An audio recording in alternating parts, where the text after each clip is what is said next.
दूल्हा जी तुहाडा निकाह वा हक मैं 150 रुपया तुहानू कबूल आ? कबूल आ। एक मिनट जी, कुड़ी दी डिमांड आ कि सस सोहरा साडी गल च ना बोलन, कबूल आ? कबूल आ। एक मिनट कुड़ी दी डिमांड है कि सर्दियां गर्मियां हर महीने 10 सूट लेके देने ने। कबूल आ।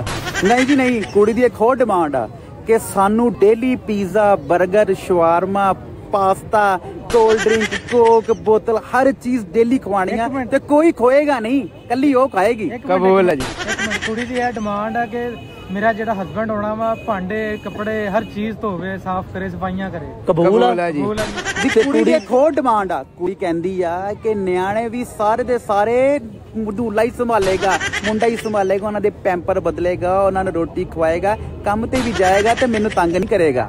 कुड़ी दी डिमांड आ 12 सिगरेट पीने पक्के भरे हुए। कबूल आ? कबूल आ? फड़ो जी करो अपना। दो बोतलां